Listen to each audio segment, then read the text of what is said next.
Cuéntenme, ¿qué les pareció la película con relación a lo que vimos, si la habían visto? No la había visto antes, la vi cuando nos dijo. Bueno, ¿qué les pareció la película? ¿Les pareció entretenida, interesante, aburrida, en consonancia con lo que he visto? Cuéntenme un poquito.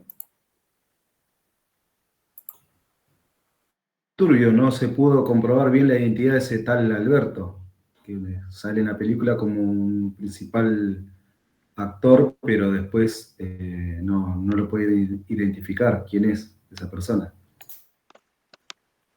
Sí, Héctor, ¿qué más? Daniel, Sofía, ¿la vieron? Sí, profe, la vimos. ¿Qué me puedes comentar, Sofía, al respecto de la película? ¿Te pareció interesante, en consonancia con lo que vimos? ¿Te sorprendió? ¿Te pareció una buena producción como material pedagógico, digo? Sí, súper interesante.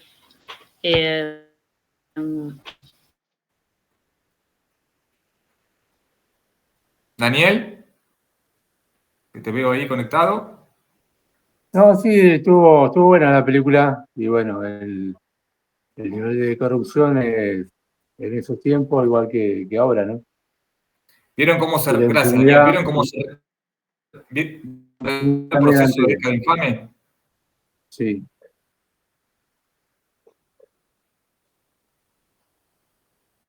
También ¿Vieron más que... de cosas y la impunidad, cómo se tapa, ¿no? Así es, Daniel. ¿Vieron también el debate en el Senado, en el Congreso? ¿Cómo lo van manejando los actores? ¿Con qué, digamos, estricta rigurosidad en cuanto a general de la nación? Eso me pareció fascinante de la película. Que respeta, te diría, un 99% la historia oficial, si se quiere, sobre el episodio. Y las interpretaciones de los actores son maravillosas, son muy similares. El actor de Dajá, bueno, está Héctor Martínez, como el ministro Pinedo. Vieron a Ramón Valdescora, el asesinato de Enzo Bordavere, digamos, bueno, lamentablemente, sucesos verídicos de nuestra historia. ¿Alguien más la vio? Cristian, Juan Martín, Lucas, Damián. Y queda reflejada también la corrupción del momento con la condena que tuvo el policía asesino, digamos. ¿Sí? Primero es el único condenado Claro, en esa causa, pero después le bajan la condena al tiempo. así es. Así es, por la connivencia propia de la década le terminan bajando la pena, que ya él tenía penas acumuladas previas, ¿no? Había sido declarado prescindible en la fuerza, bueno, por ese comportamiento corrupto y autoritario. Claro, en la película nombró que él era un comisario que lo habían destituido por todos esos inconvenientes que tenía, de tortura y todo eso. Claro, claro. Así es, Héctor. Bueno, puedan verla y darse un marco más de contexto, ¿no? De lo que venimos viendo. Recuerden que también ahí en la sección de enlaces audiovisuales hay un montón de cosas para ver que yo les dejé. Si se quieren pueden ir viendo las cuestiones de la Patagonia trágica, los sucesos de la década infame también los pueden ir viendo. Más que nada para seguir dándole este marco orientativo, ¿no? Todo lo que estamos viendo en cada clase, más allá de que después les voy a subir los PowerPoint. Aclaro eso. Hoy, antes de terminar la clase, cuando esté por pasar lista, déjenme, por favor, al terminar la clase, no ahora, cada uno déjenme su correo. ¿Sí? Y yo después a todos los correos le voy a mandar los PowerPoint que fuimos viendo hasta el momento. Bueno, vamos arrancando. Ya somos 13.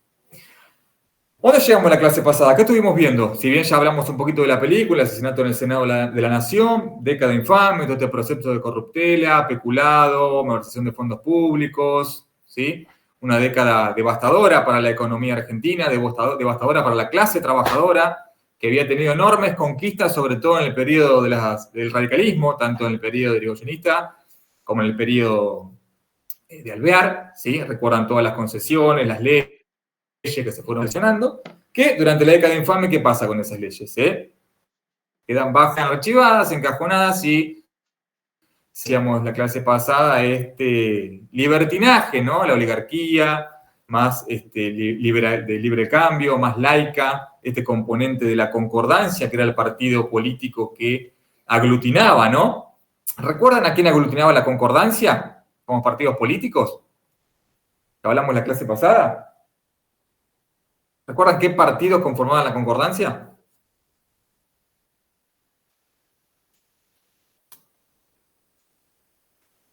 Puede haber una preguntita de examen ahí. ¿Cuáles son los partidos que conformaban la concordancia? Y usted tiene que elegir opciones. ¿Cuáles serían? ¿Estaba la UCR en la concordancia? ¿Qué les parece? Sí, está. ¿Cuál UCR, Daniel? Teníamos dos UCR en ese momento. ¿Qué había pasado? ¿O era una sola la UCR?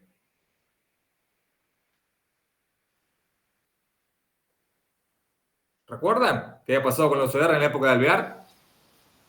Eran dos, profe, los personalistas y los antipersonalistas.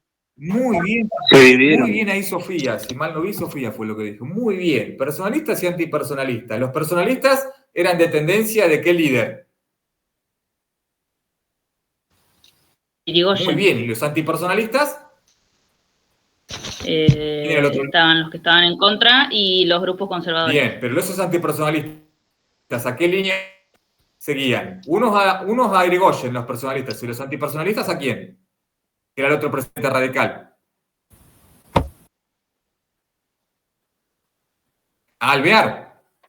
Recordemos que la UCR se cinde en el gobierno de Alvear. Personalistas por un lado, UCR irigoyenista, antipersonalistas por el otro, UCR, alvearista. La UCR antista, la alvearista, es la que establece un pacto espurio con la concordancia para, si se quiere, legitimar ese orden de la década infame. La UCR antipersonalista alvearista.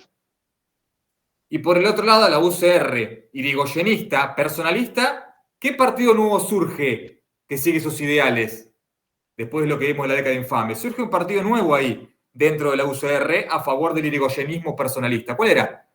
Que yo les hablé en la clase pasada. La Forja. ¿Cómo, Héctor? Exactamente, ¿La La Forja. Arturo Jaureche, Homero Mansi, Scalabrino Ortiz, Luis de Lepiane, ¿sí? El orden irigoyenista. Muy bien. Recuerden que estaban estos dos bandos. Por un lado, la concordancia, como yo les decía, que era esta... La concordancia fue lo que, de alguna manera, fue el Partido Autonomista Nacional. ¿Sí? Recuerdan cuando vimos el roquismo en adelante. Ellos iban a elegir los presidentes. Fue así como primero tuvimos, cuando lo derrocan a Irigoyen, un espurio de facto, quiero decir, que ya marcaba una tendencia de división con el ejército. Por un lado, los guriburistas, que eran nacionalistas, y por otro lado, los justistas, de Agustín P. Justos, que eran más librecambistas. Recuerden que Uriburu duró 2 años en ese gobierno de facto, aparece Agustín P. Justos, concordancia, chau Uriburu. Asume de facto Agustín P. Justos. Es el líder de la concordancia. Partido Demócrata Nacional, UCR antipersonalista, socialismo independiente. Ahí tenemos los tres que forman la concordancia. Y del otro lado quedó la UCR convencional, el socialismo y el Partido Demócrata Progresista, recuerden, de Lisandro de la Torre. ¿Sí? Ahí tenemos los dos bandos bien definidos. Ese bando último que acabo de mencionar es el bando que se va del proceso electoral.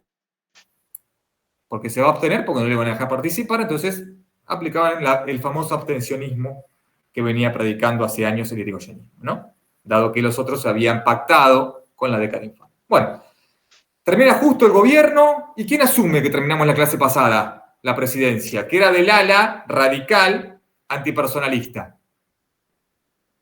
¿Quién era? ¿Recuerdan? Ortiz. Muy bien, Ortiz.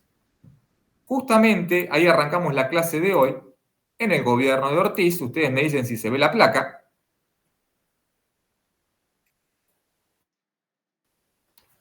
¿Se ve la placa ahí? ¿Se ve algo? Perfecto. Tenemos la presidencia de Ortiz. La clase pasada hemos visto, acá lamentablemente Ortiz va a ser este presidente, ¿no? De esta ala antipersonalista, perteneciente a la concordancia. Que una de las características que va a tener Ortiz es que, ni bien asume, es un presidente que, a través de este convenio que tenía con las radicales, decide de alguna manera terminar con el fraude electoral. propuso sanear el sistema electoral y terminar con este fraude patriótico de esta década infame, ¿sí? En el año 1938. Lamentablemente para Ortiz esto le va a generar muchos enemigos, porque recuerde que el Congreso estaba lleno de conservadores y miembros de esta concordancia elitista oligárquica, y va a tener muchos enfrentamientos fundamentalmente con su vicepresidente, Ramón Castillo, ¿sí? Que era también del ala de la concordancia, pero del ala más conservadora. Un antipatriótico confeso, que detestaba los procesos electorales. Entonces, cuando Ortiz viene con esta idea, Castillo va a empezar a conspirar en su contra.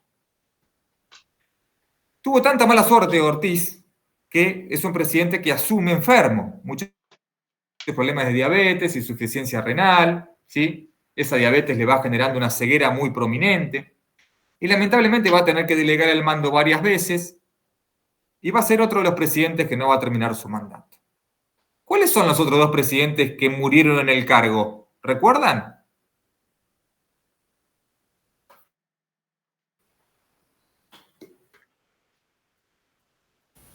Roque Sáenz Peña era uno, profe. Lucas. ¿Y el otro? ¿El anterior? ¿A Roque?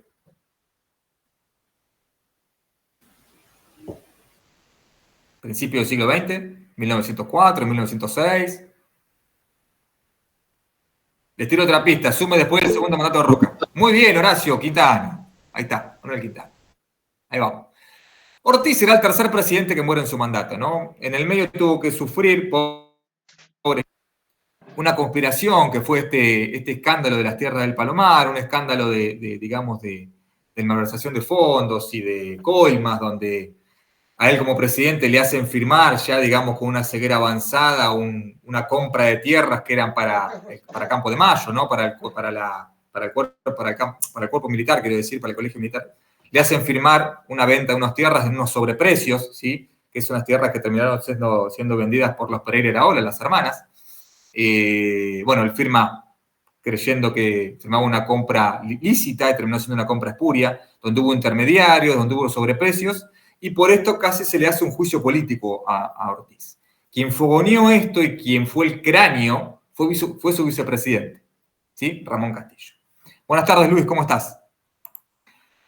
Lamentablemente, ya para 1942, este mandato turbulento de Ortiz, que no terminaba de definirse, bueno, esta ceguera y esta diabetes va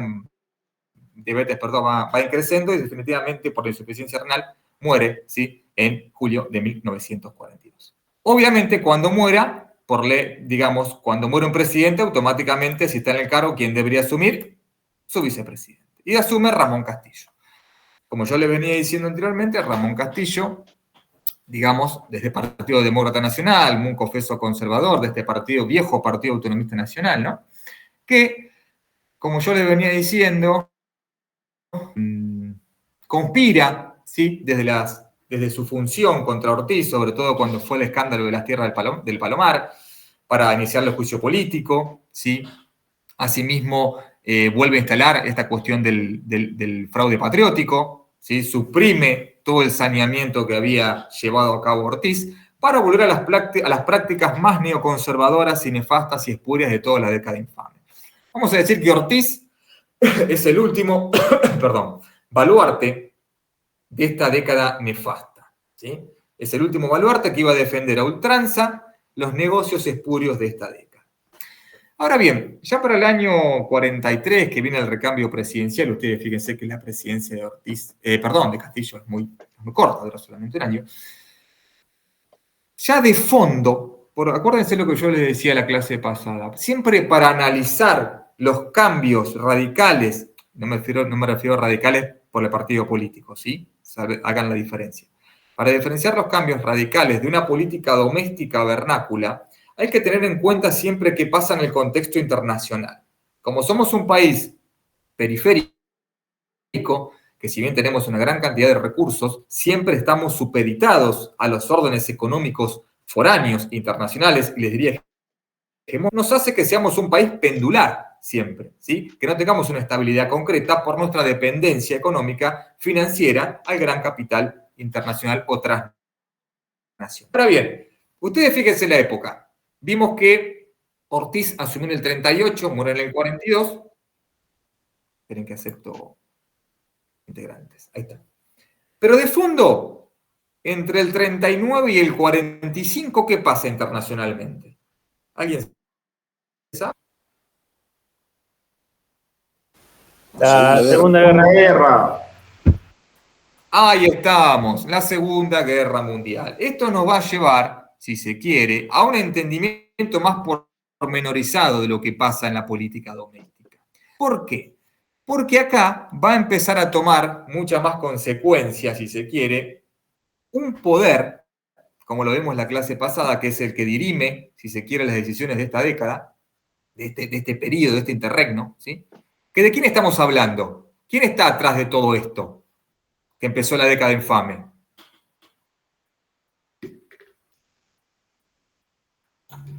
¿El ejército? Exactamente, Héctor. Estamos hablando del ejército. El ejército empieza a tener mucha acá influencia en lo que va a suceder en todo este fundamental de la historia argentina. Si bien tuvo su presencia en esta cuestión de la década infame, acá vamos a ver que el ejército se empieza a dividir. Se empieza a dividir porque empieza a ver que va a haber otra Argentina que tiene que nacer, sobre todo, en este periodo de guerra y posguerra, ¿sí? Esto va a ser lo fundamental que va a entender el ejército de aquel momento. Porque van a haber dos bandos. Por un lado va a estar el ejército que veníamos viendo, del ala más librecambista y laica, como vimos en la presidencia de facto de Agustín P. Justo. Y por el otro lado va a surgir una línea del ejército más nacionalista, clerical e industrialista. Para el año 43, Agustín P. Justo muere. O sea que el ala liberal se queda sin líder. ¿Me van siguiendo? Esto hace que en ese mismo año empieza a surgir una logia conocido como el GOU. Para muchos historiadores, el GOU significa Grupo de Obra y Unificación, que es lo que decía su escudo. Para otros es el Grupo de Oficiales Unidos. ¿Sí? Es así que el GOU, con estos matices, va a formar esta logia de este círculo más íntimo de futuros militares y que van a tomar decisiones con respecto al nuevo gobierno que ellos van a querer conformar. ¿Y por qué aparece el GOU? Porque cuando, ya para el año 43, Ramón Castillo va a elegir su sucesor. Y el sucesor que va a proponer Castillo es un tal Robustiano Patrón Costas. Robustiano Patrón Costas era un señor feudal, estanciero, salteño, senador por Salta, que tiene una gran cantidad de ingenios azucareros. Les diría un representante de la oligarquía más recalcitrante del orden conservador, que iba a garantizar todavía más años de la década infame. Por suerte no va a ser así.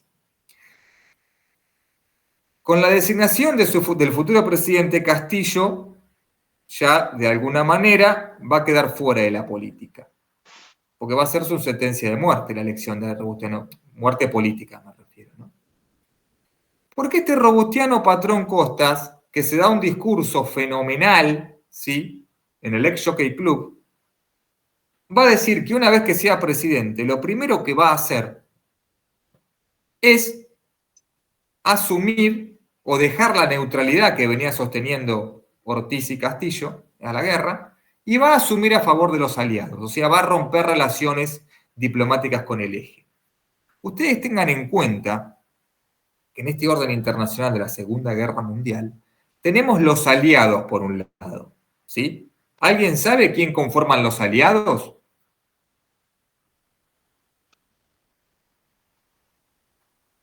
¿Alguien recuerda? ¿Los aliados para derrotar a Alemania? ¿A eso te referís? Hernán. ¿Te acordás cuáles eran? Estados Unidos, Francia, todo. Estados Unidos, bien. Francia ya estaba ocupada, ¿sí? Bueno, sí, ya la habían invadido. Bien. Inglaterra. Muy bien, Gran Bretaña y, como bien dice Horacio, también Rusia. En ese momento la Unión Soviética, ¿sí? Ahí tenemos la configuración de los aliados. Exactamente, Horacio. Y por el otro lado, Alemania, Italia y Japón. Por un lado tenemos los aliados y el triple eje o germanófilos, ¿sí? Aliadófilos y germanófilos, para que lo entiendan más precisamente. Robustiano Patrón Costas dice, yo ni bien sea presidente, voy por el lado aliadófilo. Ortiz y Castillo mantenían una neutralidad. ¿Por qué Argentina se mantenía neutral en la Segunda Guerra? Explíquenmelo, a ver.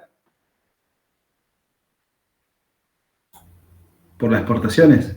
Muy bien, Héctor. Justamente porque la exportación de materias primas en plena guerra hizo crecer enormemente al país en recursos. Sobre todo en capitales extranjeros que nos compraban mucho y era mucha divisa. ¿Sí? Al ser el motor, ese viejo motor agroexportador que seguía alimentando un continente en guerra, nos mantenía neutrales. Y esto lo pedía por favor Gran Bretaña. Ahora bien, como yo les dije en la clase pasada, en este contexto de cuando terminó la Primera Guerra Mundial, que después vino el crack de la bolsa, años 30, la Guerra Mundial, hay un país que en este concepto hegemónico baja y otro sube. ¿Cuáles eran esos países que baja y el otro que subía? El que sube es Estados Unidos y el que baja Gran Bretaña. Muy bien, Héctor, exactamente. Baja hegemónicamente Gran Bretaña porque empieza a depender mucho del comercio internacional y en esta cuestión de las materias primas, hegemónicamente Estados Unidos como gran ganador de la Segunda Guerra Mundial, ¿no? Como gran potencia económica y financiera del concierto internacional.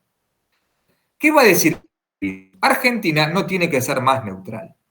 Tiene que entrar a la guerra del lado aliado porque forma parte del continente americano, que nosotros somos el garante, dice Estados Unidos, de la estructura americana.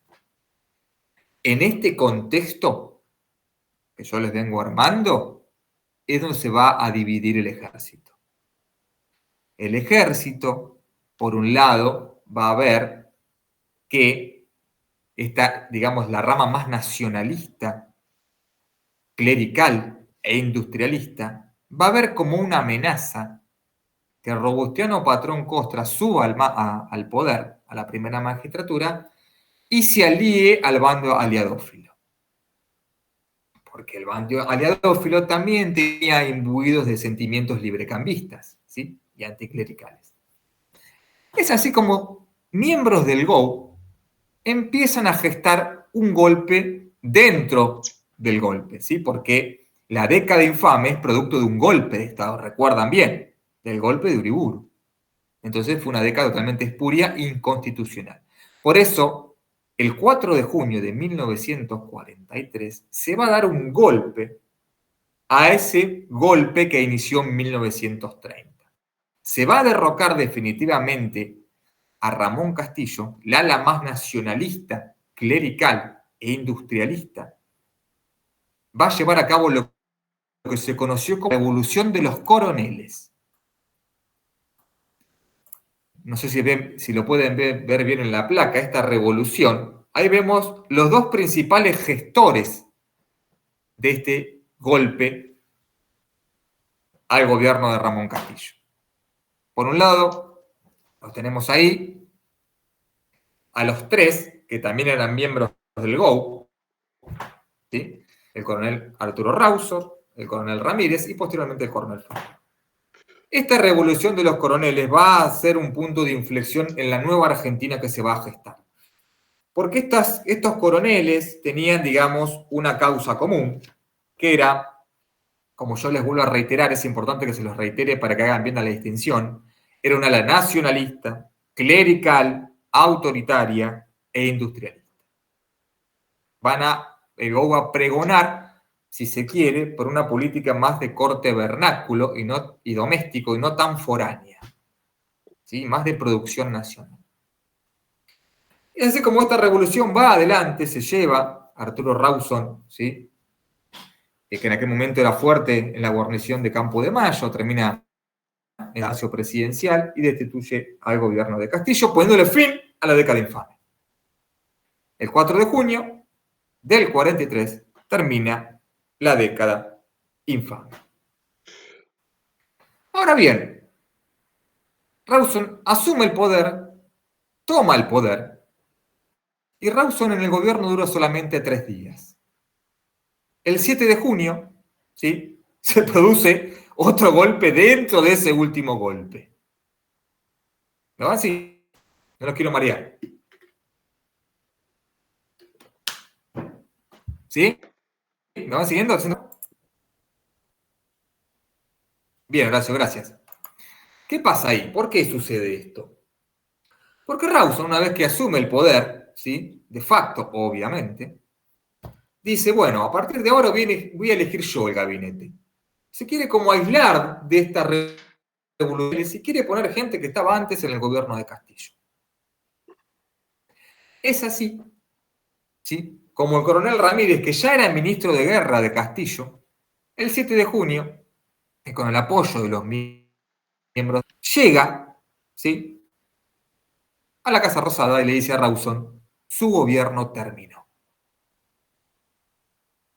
Y así empieza el gobierno de facto de Ramírez.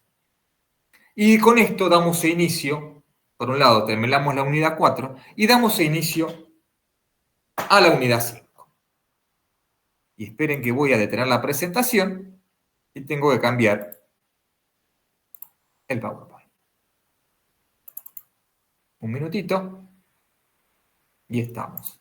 Quiero ver si Profe, no sé si los tiene ahí, pero hay unos 2 compañeros que quieren entrar a la clase y dicen que no pueden. A ver. Leonardo Villafañe ya había ingresado, pero se le cortó. A ver. No los tengo. Gracias, María Belén, pero no los tengo acá, ¿eh? No me aparecen. No me aparecen en lista. Ya les aviso. Avisales, por favor. A ver, me fijo bien de nuevo. No me salen. No, de hecho, cuando me sale un pitido, un ruidito que me avisa que están, pero no, ahora no están. Bueno, esperen ahí, a ver si aparece el Power. Ustedes me dicen si se ve, por favor. ¿Lo ven ahí? Sí, se ve. Bien, unidad 5. Acá ya vamos a entrar en este desarrollo de los revolucionarios del 4 de junio y obviamente es la unidad dedicada a toda la génesis del peronismo, tanto primero como segundo gobierno. Como yo les dije recién, asume Ramírez, ¿sí?, la presidencia de facto de los revolucionarios del 4 de junio. El gobierno, obviamente, el gobierno de Ramírez como miembro del GOU, sí, va a seguir planteando la política de neutralidad, ¿sí?, como yo les decía hoy a la Segunda Guerra Mundial. Pero esta revolución de estos coroneles coincidían en algo, en un gran anticomunismo y en una, digamos, persecución o represión a todo lo que era el movimiento o la organización obrera, ¿sí? Esto, digamos, el GOU coincidían en esto, ¿sí? Por un lado, reprimir a las movilizaciones obreras y por otro lado, un ferviente anticomunismo. Ramírez, una vez que toma el poder de facto, también ahora sí me apareció. Empieza a establecer una política, digamos, no tan desarrollista industrial como pensaban miembros del GOU, por ejemplo, como pensaba Farrell, Edelmiro Farrell, que va a pasar a ser su ministro de guerra. Es así como Ramírez también disuelve el Congreso, ¿sí?, y empieza, digamos, a depurar también, como había hecho Castillo, todo este saneamiento que Ortiz había propuesto de la cuestión electoral, ¿no? Todo este saneamiento electoral también él empieza como a depurarlo, a sacarlo, digamos, de la esfera política, ¿sí? Ramírez empieza a entender que ahora él está en el poder y él como fue uno de los miembros de esta revolución de los coroneles, siente que tiene un protagonismo inusitado y va tomando decisiones. Esperen que sigo aceptando gente, que apareció bastante. Pero bueno, en este componente, ¿sí?, de Ramírez como presidente, y dadas las presiones internacionales que había, sobre todo de Estados Unidos, ya en los prolegómenos de la guerra, del fin de la guerra, fíjense, año 43-44, ¿sí?, donde ya la guerra se empieza a torcer definitivamente hacia el bando aliado y ya de esta parte del continente, de Sudamérica, solamente Chile, Argentina y Bolivia todavía se mantenían neutrales, ¿sí? De hecho, el presidente Roosevelt presidente estadounidense, veía como una amenaza. Él sospechaba que estos coroneles neutralidad porque eran tendencia germanófila, como yo les expliqué hoy. ¿Qué quiero decir con esto? Que había cierta simpatía, ¿sí?, por el nacionalsocialismo, específicamente. Y también por los cuerpos, digamos, del ejército italiano. Es como yo les decía hoy, en el ejército estaban todas estas ideas. Había miembros que se manifestaban aliadófilos, miembros del ejército que se manifestaban neutrales, y miembros del ejército que se manifestaban. Esos porcentajes iban variando de acuerdo a la coyuntura, de acuerdo a cómo se iba la coyuntura internacional. Por eso las presiones eran muy fuertes para Ramírez, porque ustedes fíjense que el hegemón importante de la época de Estados Unidos era mucho la Argentina. Primero empieza a presionar a Chile, termina adhiriéndose, ¿sí?, a esta cruzada aliadófila. Después quedaba solamente Bolivia y Argentina. Bolivia termina cediendo, pero Argentina no. Y es acá cuando Argentina estuvo a punto de ser bombardeada. Estados Unidos le corta el suministro de compra de armamentos a la Argentina. Y esto empieza a generar un problema enorme dentro del ejército. Y hay un país que se ofrece a terminar con la neutralidad argentina a través de un bombardeo. ¿Se imaginan qué país es? Yo me arriesgo. Chile, como siempre en mi historia, capaz. Gracias por arriesgarte, Hernán. No precisamente en este momento. Acá no sería Chile. Brasil. País hermano, ¿eh? No. Pero Tampoco. Uruguay. Tampoco, ya les queda el más grande. Brasil. El mismo.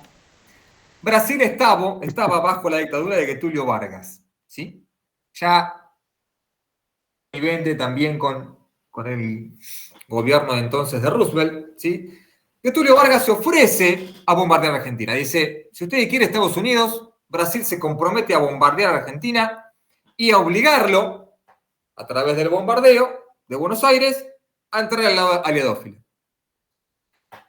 Acá, gracias a las deidades del momento, Roosevelt dijo, no es lo recomendable. Tenemos una guerra muy importante en Europa, donde ya tenemos que aliar a todo el continente. Estados Unidos va a hacer presión a través del embargo de armas. Bueno, es tan fuerte el embargo, Argentina zafa de que sea bombardeada por Brasil, que Ramírez toma una decisión trascendental. Deja la neutralidad y rompe relaciones diplomáticas con los países del eje. En 1944. ¿Qué va a lograr esto? Que su ministro de guerra, que también ya era, lo haga renunciar a la fuerza. Termina abruptamente el gobierno de Ramírez. Y quien lo sucede en el mando, en este gobierno de facto, va a ser, como yo les dije hoy, su ministro de guerra, Edelmiro Farrell. El gobierno de Farrell va a durar 2 años, el gobierno de facto, ¿sí? Lo importante es que en el gobierno de Farrell se va a intentar una política más industrial, una política más ligada al desarrollo vernáculo de las manufacturas, de los bienes de producción. El ideario de Farrell era que Argentina tenía que ser industrial y tenía que dejar de depender del comercio internacional, sino ser productora. Además de exportar materias primas, carne, cereales, granos, empezar con una producción vernácula industrial. Para, si se quiere, empezar a generar también productos manufacturados. Dejar de importar manufacturas caras y empezar a producirlas. Esta idea también era compartida por un tal Juan Domingo Perón, que también era miembro del GO y empezaba a ver que Argentina tenía un potencial enorme en materia industrial que estaba desaprovechado. Lo importante es que durante el gobierno de Farrell, Perón asume como vicepresidente, ministro de guerra, y agarra para el momento un departamento que ningún militar quería agarrar. ¿Qué departamento se imaginan?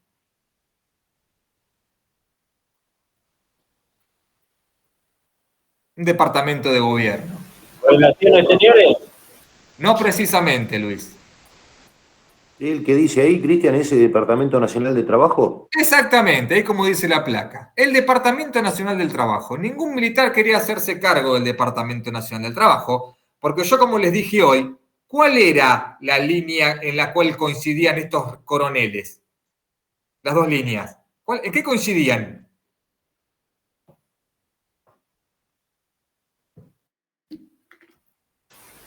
En la monarquía. No estamos en monarquía acá, Luis. No, me refiero. Cuando yo hablaba de los coroneles, coincidían en dos cosas.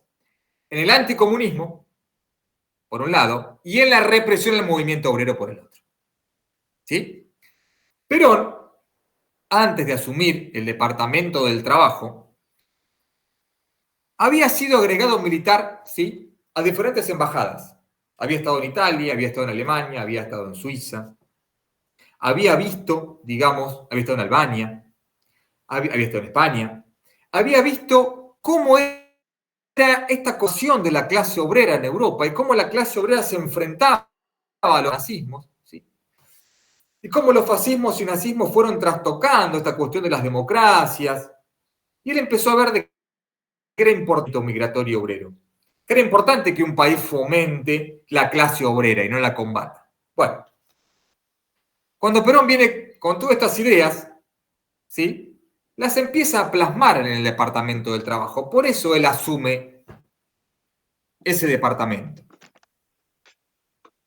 Ahora bien, si bien las presiones seguían siendo muy fuertes sobre Delmiro Farrell, finalmente, y para que la Argentina no quedara aislada del mundo en la conformación de lo que a la postre fue la Organización de las Naciones Unidas, la ONU, en marzo del año 45, Edelmiro Farrell le declara la guerra a Japón. Vuelvo a reiterar. Había roto relaciones diplomáticas Ramírez. Bien, por eso viene Farrell. Ante las denodadas presiones internacionales, Farrell cede y le declara, o sea, la ruptura de relaciones diplomáticas ya estaba hecha, por ende, se pasa a la declaración de guerra. Ya en una, digamos, estado de Alemania totalmente devastada y en ruinas, Farrell, para que Argentina no quedara fuera del concierto de las Naciones Unidas y de la nueva comunidad internacional, le declara la guerra a Japón. ¿Se entiende lo que quiero decir? ¿Qué quiero decir con esto? ¿Por qué Farrell le declara la guerra a Japón? Porque el ala de Farrell, ¿sí?, del GO, era un ala que tenía mucho respeto y admiración por el ejército prusiano, que posteriormente es el ejército alemán. Había mucho respeto por la heráldica militar de los alemanes. Para la oposición, esto hacía entender que este proceso, si se quiere, dictatorial, era germanófilo, era nazi, o era nazi-fascista. Por eso Farrell en un principio dice, para no tener problemas con lo que vienen atrás mío y que me saquen como lo sacamos Ramírez, yo le declaro la guerra a Japón. Y por consiguiente, Japón aliado de quién es? Alemania. Entonces, por consiguiente, se le declara la guerra a Alemania. Pero se le declara a Japón. Esto es importante tenerlo en cuenta. Argentina definitivamente empieza a estar en el concierto aliadófilo, ¿sí?, con reticencias y con mucha desconfianza de los Estados Unidos.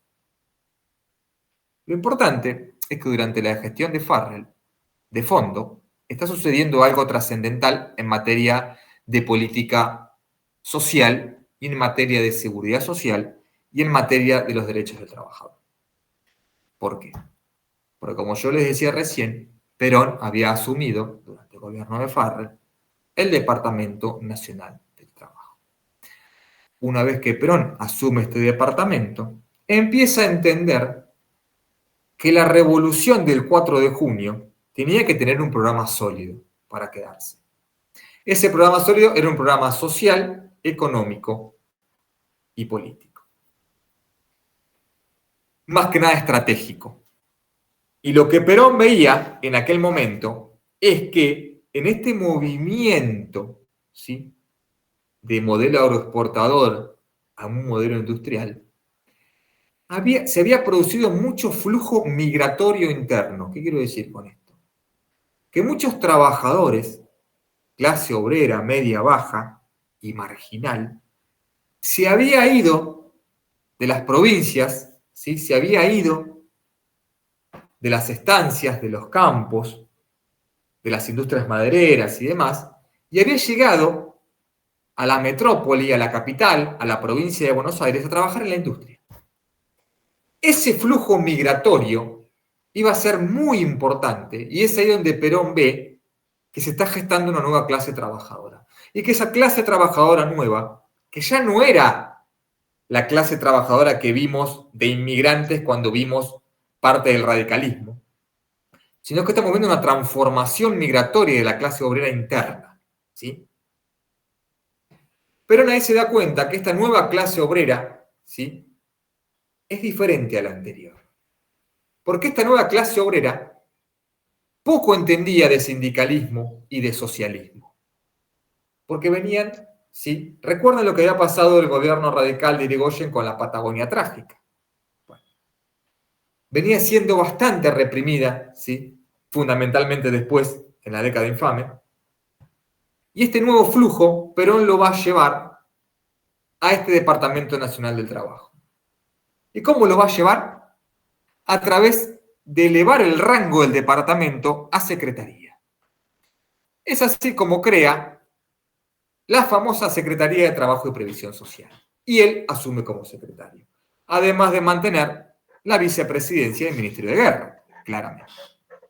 Ahora bien, a través de este rango superior de departamento a secretaría, Perón es donde lleva adelante un montón de leyes y convenios de seguridad social para la nueva clase trabajadora.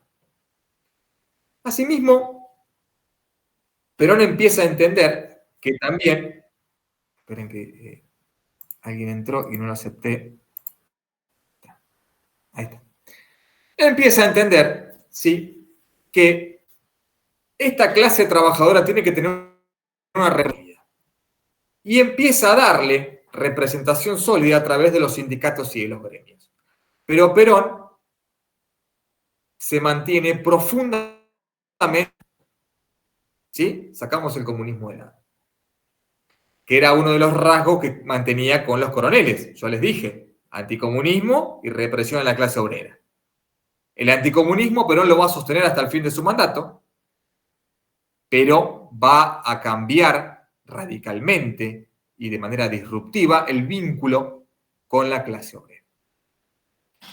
Asimismo, Perón crea el Consejo de Guerra, o el Consejo de Posguerra, mejor dicho, que es un consejo que va a implementar una nueva política industrial y va a decir que Argentina tenía que empezar a rearmarse, a formar una buena estructura para defender su soberanía y para tener autoconocimiento en derecho nacional. Esto va a generar una gran producción, ¿sí?, también metalúrgica y de armamentos, y va a generar un montón de puestos de trabajo. Aquella nueva clase trabajadora que venía a trabajar del interior, mayormente arrendando campos, en las tierras, en las estancias, y que venía sufriendo también ese trato feudal, ¿no?, de los estancieros, va a tener que ayornarse a una nueva forma de trabajar, la industria, ¿sí?, la metalurgia. Es así como se trastoca esa clase social, ¿sí?, y va cambiando el componente de la formación de la clase obrera. Acá Perón entendió la importancia de esos flujos migratorios y cómo de alguna manera incorporarlos al gobierno, porque Argentina empezaba un proceso de industrialización novedoso para América Latina en general. Obviamente, tanto Gran Bretaña no estaban a favor de esta reorientación, ¿sí? Porque se quería seguir manteniendo el libre cambio, el modelo de materias primas, ¿sí? Perón va a utilizar todas esas divisas que van a entrar de ese modelo para sostener la nueva industria vernácula. Es así como, digamos, en este sentido, también va a entender, digamos, tomando en cuenta la composición clerical de este sector nacionalista, como dije, industrialista, de poner, digamos, a la par esta relación de la clase obrera con lo que se conocía en la época como la doctrina social de la Iglesia. Las famosas encíclicas de León XIII, Rerum Novarum, donde se hablaba, ¿sí?, de la dignidad de la persona humana trabajadora, común, de la solidaridad entre los trabajadores, y donde debía existir un Estado que interventor y asimismo benefactor de las clases sociales. Otro cambio de enfoque que va a tener Perón en esta conformación de la nueva clase obrera. Es importante remarcar que Perón va a profetizar cambios que no pudo llegar a implementar Irigoyen. Perón lo va a decir en muchas de sus biografías y en muchos de sus discursos, que el plan que tenía Irigoyen era exitoso y de los mejores que él había conocido para la época. El contexto social no le había dado a Irigoyen la materia para implementarlo. ¿Recuerdan cuando vimos el irigoyenismo? ¿Sí? Irigoyen quería un Estado protector, un Estado que pueda distribuir a las clases sociales y que se pueda hacer cargo como Estado interventor. Sobre todo porque veníamos del Estado gendarme, ¿recuerdan? El conservador, donde no se metía. Bueno, Irigoyen propuso que el Estado, además de gendarme, tenía que ser interventor. Pero Irigoyen no tenía al pueblo trabajador y a las masas como sí tenía Perón. Y lo que le va a implementar Perón, además de un Estado interventor, es el estado de bienestar de distribución. Como para destacar, si se quiere, leyes y convenios más novedosos, ¿sí?, del año 44, mientras él era secretario, ¿no?, de esta Secretaría de Trabajo Social, es justamente la gran cantidad de convenios de trabajo que tiene la clase trabajadora. Ustedes fíjense, 123 convenios colectivos que alcanzaban a casi 1,5 millones de obreros, ¿sí?, y empleados, lógicamente. Y para el año 45 ya llegamos a 347 convenios colectivos de trabajo, donde cubren a más de 2 millones de trabajadores. Asimismo, ¿sí?, en este contexto y a través de la Secretaría, se toman decretos para que haya indemnizaciones por despidos, como tenían también los empleados de comercio, empieza a agregar en esa clase y masa trabajadora a varios empleados también del sector público, ¿sí? Firma decretos para que haya aumentos salariales de acuerdo a las categorías laborales y de acuerdo a las fluctuaciones de la economía argentina. Va a empezar a pagar, ¿sí?, las vacaciones, las famosas vacaciones, y va a implementar lo que se conoce como el SAC, el sueldo anual complementario, como nosotros lo conocemos hoy como el aguinaldo, ¿sí? Perón se va a dar cuenta de que el trabajador necesitaba más beneficios, ¿sí?, por ser productivo a la sociedad.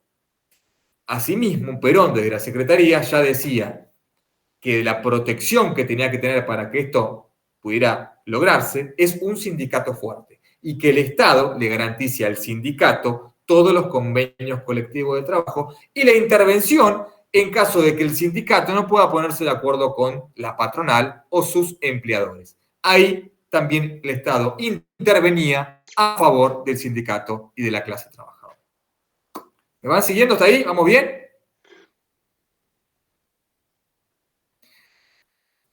Además, la Secretaría tuvo también otra función principal, ¿no?, en la cuestión de las profesiones y de los oficios que había en la época. Ustedes fíjense lo que fue también la sanción del Estatuto del Periodista, ¿no?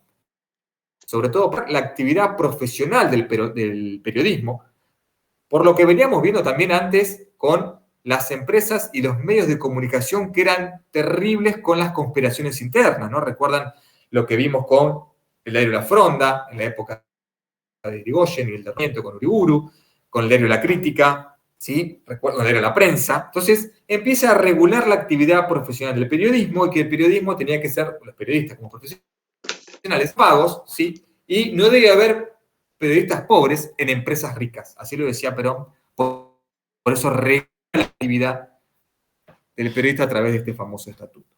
Asimismo, se empiezan a crear también cuestiones pedagógicas y educativas, lo que a la postre van a ser las famosas UTN, ¿sí? Las escuelas técnicas para los obreros, y esto cambia radicalmente la concepción de las familias obreras, porque va a ser la época, esta clase trabajadora, ¿sí? Media-baja, va a tener la posibilidad de mandar a sus hijos a estudiar. Esto va a ser la época porque la élite conservadora va a observar esto como una afrenta, ¿sí? A la educación histórica de la República Argentina y va a empezar a conspirar que esa no era la función de la revolución, ¿sí? Los conspiradores van a empezar a ver de que Perón empezaba a desviar los principios de la revolución y iban a ver que todas estas decretos, leyes, ¿sí? Y firmas sobre eran lesivas, ¿sí? Al orden oligárquico que quería seguir manteniendo el poder. Además de también hospitales, ¿sí? Para obreros ferroviarios, ¿sí? Para trabajadores y estancieros, va a crear lo que se conoció a la postre como el famoso Estatuto del Peón Rural, ¿sí? Este estatuto rural también fue muy importante para la época porque le da notoriedad, ¿sí? A las condiciones semifeudales a las cuales vivían los estancieros del interior de la provincia, ¿sí? No solamente de la provincia de Buenos Aires, sino también del interior del país. A través de este estatuto se reconocían derechos, se reconocían jornadas de trabajo, se reconocían buenos salarios, se reconocía, como yo les dije hoy, las vacaciones pagas, las indemnizaciones, ¿sí? Nuevos convenios colectivos con las patronales estancieras. Claramente, Perón estaba tocando sectores oligárquicos y terratenientes muy grandes, muy vetustos, que iban a ver esto como una afrenta a sus intereses, ¿no? Ya como miembro de la Secretaría se estaba ganando muchos enemigos, Perón. Es así como va a proponer también, si se quiere, la construcción o la formación de tribunales para los juicios laborales, que la Corte se los va a negar. Pero va a ver que el Poder Judicial empieza a oponérsele a un montón de ideas con respecto a la transformación sociopolítica que tiene que tener la Argentina. Y finalmente la idea de la nacionalización del Banco Central, ¿sí? ¿Recuerdan cuando vimos Banco Central en la clase pasada? ¿Bajo qué gobierno se crea el Banco Central?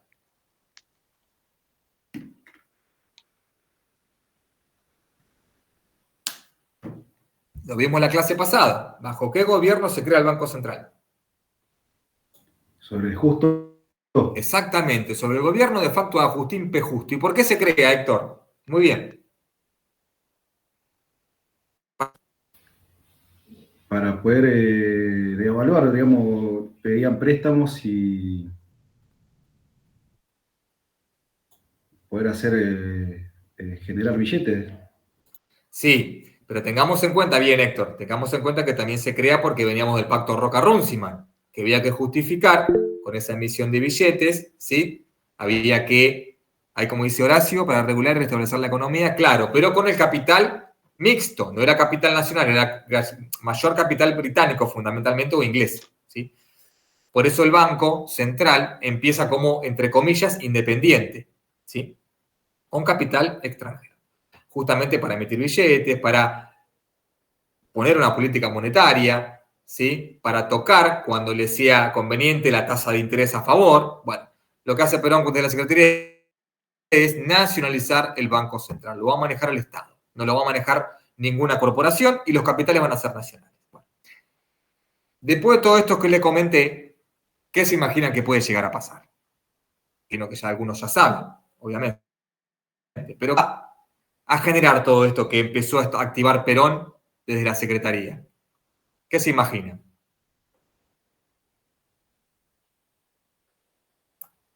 Otro golpe. Exactamente, de alguna manera, ¿sí? Lo que se empieza a establecer es que se van a empezar a articular de forma evidente sus más rancios opositores, por así decir. Un área del ejército va a ver que lo que hace Perón es temerario, ¿sí? Y va a decir que esa no es la orientación de la revolución. Va a decir que la cuestión nacionalista industrialista nada tenía que ver con poner a un mismo rango, si se quiere, a un obrero que con un patrón. El otro va a ser la oposición, que se va a unir en partidos políticos, como vamos a ver ahora, por un lado la Unión Democrática, ¿sí? Que va a ser esa, como se decía, ese, si se quiere, contubernio oligárquico, donde van a estar, digamos, representados, ¿sí? La Unión Cívica Radical, el socialismo, ¿sí? El Partido Demócrata Progresista y el Partido Comunista. Esas 4 vertientes van a formar la Unión Democrática, que va a ser la primera y principal oposición del momento, que va a pedir justamente también la renuncia, ¿sí? Del general Perón. En el orden interno, como yo les decía recién, varios militares van a también a pedir la renuncia del general Perón. Fundamentalmente el general Ábalos, Eduardo Ábalos, que va a ser el líder y hombre fuerte de la conspiración de la guarnición de Campo de Mayo, quien va a presionar a Farrell y le va a decir que haga renunciar a Perón de todos sus cargos. Obviamente, como yo les venía diciendo recién, fíjense lo que decía el diario de la época, finalmente el coronel Perón preso en Martín García, es así como se le exige a Perón la renuncia a todos sus cargos, ¿sí? Pero Perón va a aceptar su destino momentáneo, va a entender que los militares del momento del ejército no comprendían, ¿sí? Geopolíticamente lo que estaba sucediendo, y va a aceptar la renuncia tanto a la Secretaría como a la Vicepresidencia como al Ministerio de Guerra. Perón va a decir en aquel momento de esa renuncia que no va a querer muertos ni nada por el estilo, que no va a querer sacrificar los intereses de la República, y va a aceptar que si es necesario y lo tengan que detener, él también va a aceptar ser detenido.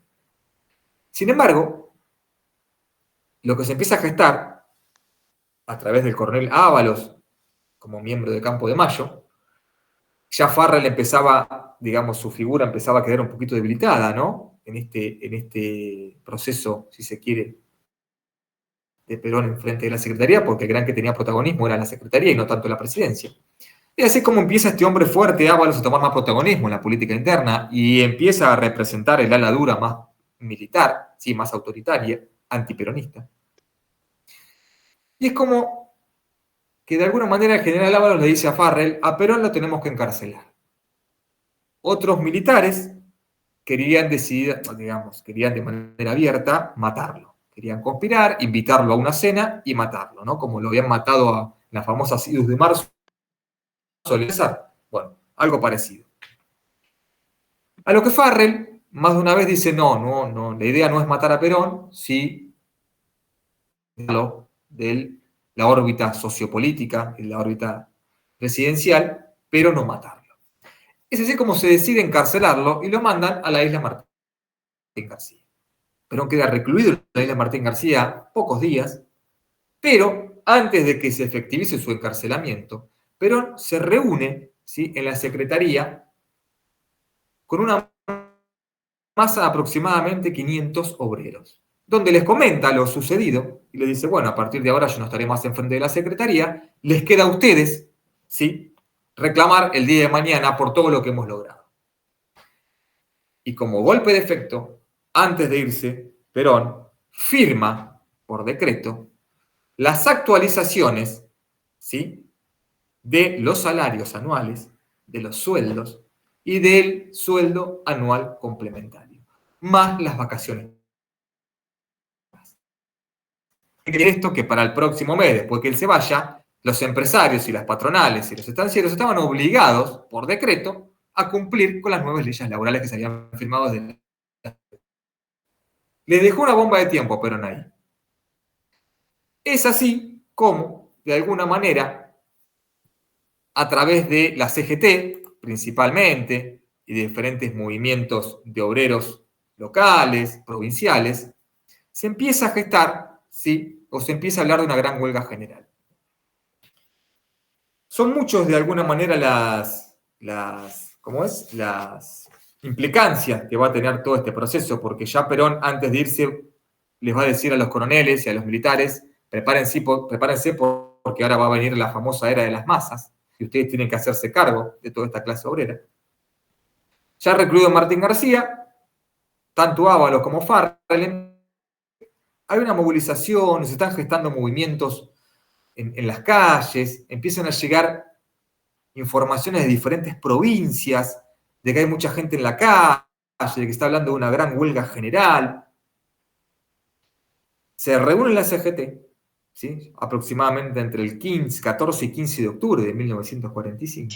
Esperás a que te llueva plata. Y planifica una gran huelga general, una gran movilización para el 18 de octubre de 1940. Parece ser que ya a la noche, ¿sí? Damián Magnone habla de los primeros piquetes. Sí, los primeros piquetes, exacto. Ya de alguna manera empieza, ¿sí? Igual ahí tenemos que hacer una diferenciación entre piquete y movilización, ¿sí? Porque es una cuestión sociológica. Hoy sí podemos hablar de piquete, si se quiere, a partir de la década del 90, con el menemismo. En aquel momento, en el año 45, el piquete no tenía, ¿sí?, las condiciones coyunturales y territoriales que hoy sí tiene, ¿sí? Son dos cosas distintas. Esto va a ser una movilización diferente en cuanto a la conformación de lo que va a ser a la postre un piquete, ¿sí? Ahora bien, se empieza a gestar, si se quiere, esta gran huelga general para el 18 de octubre. Es así como empieza a llegar informaciones de que empieza a venir gente de diferentes partes de las provincias, ¿sí? Obreros de los ingenios azucareros de Tucumán, ¿sí? Obreros de la industria maderera de Santa Fe, del sector del cordón industrial cordobés, ¿sí? Sectores de la Pampa húmeda, ¿sí? Sectores también de las estancias del sur, empiezan a aglomerarse, a llegar mucha gente a lo que se conoció, bueno, en la provincia de Buenos Aires como una gran movilización de masas. Es así como, de alguna manera, si se quiere, Farrell y Ábalos se empiezan a dar cuenta de que se estaba gestando algo que ellos tal vez no pudieran contener. Asimismo, en la provincia de Buenos Aires también, los grandes frigoríficos, empresarios que estaban ligados al movimiento sindical, ¿sí? Representantes de obreros de la carne, como fue Cipriano Reyes, ¿sí? o miembros de los empresarios telefónicos, como fue Luis Bay, van generando también movilizaciones en la provincia. Acá en La Plata se conoce muy bien la movilización de Berisso, ¿sí? La movilización de Ensenada, que van llevando en grandes columnas por el Camino Centenario, por el Camino General Belgrano, hasta la Plaza de Mayo. Es así como, ¿sí?, las clases dominantes de la época empiezan a preocuparse, ¿no? Y empiezan con una manera, con ciertos descalificativos, adjetivos calificativos bastante racistas, ¿no?, a los movimientos obreros de aquella época, porque empiezan a hablar de que las plazas se empiezan a llenar de negros, como ellos les decían, ¿sí? Se empiezan a llenar de gente llena de grasa. Y un diputado radical, ¿sí?, de nombre Esteban San Martino, ¿sí?, tuvo la desafortunada expresión de decir, ahí llega el aluvión zoológico, ¿no?, dando a entender, o estas cuestiones que ellos hablaban, ¿no?, estas cuestiones de estas pieles negras, ¿no?, un componente racial muy grande, en el cual se estaba presenciando, digamos, una movilización que era inédita en la Argentina, porque era hecha por gente que nunca había ido a Plaza de Mayo, nunca había llegado, ¿sí?, a la gran urbe, dado que venían del interior de las provincias y nunca habían tenido la posibilidad de poder conocer o la Casa Rosada, o la Catedral, o el Congreso y demás. Es así que esta movilización es tan grande, ¿sí?, tan grande, que los grandes líderes de la guarnición de Mayo se empiezan a armar, ¿sí?, se empiezan a armar en órdenes para empezar a reprimir la gran movilización. Es así como, en aquel momento, el general Álvarez se conecta, digamos, con Farrell y hablan qué hacer.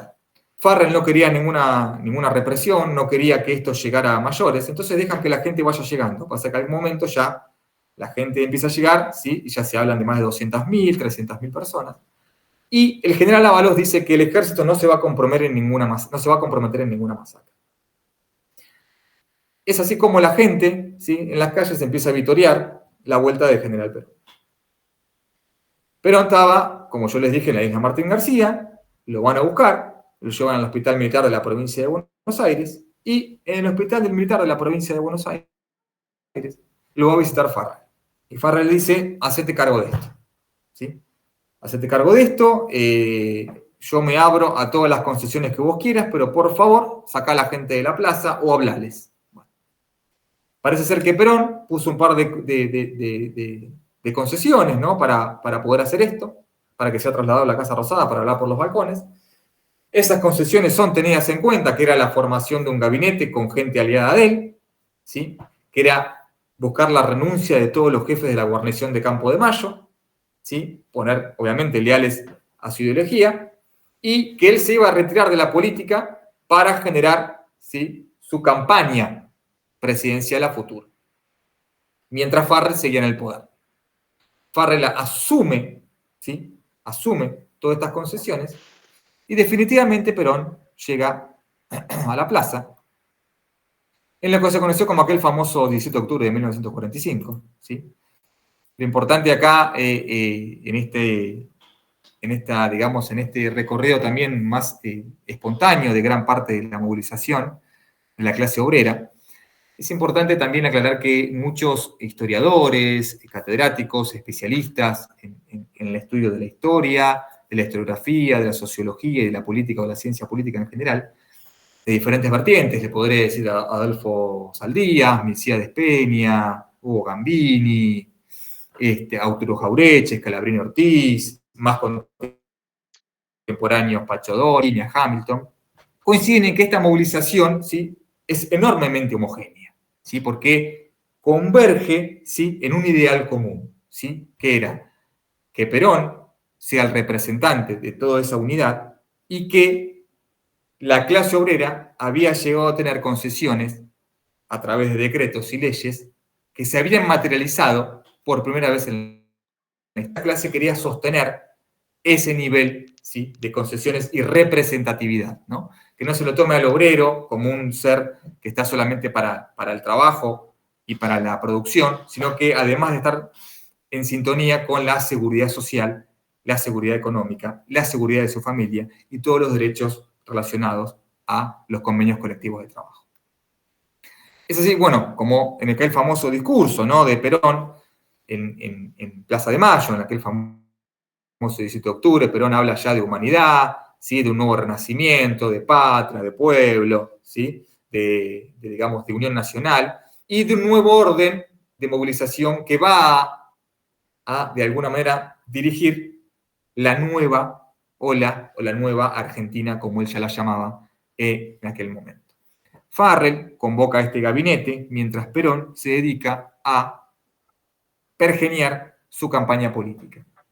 Definitivamente, después del 17 de octubre, se pone un día, ¿sí? De elecciones, que va a ser en febrero de 1946, ¿sí? Y esto da, ¿sí? Un nuevo movimiento de masas que va a estar, digamos, permanente, fundamentalmente, en su primer gobierno.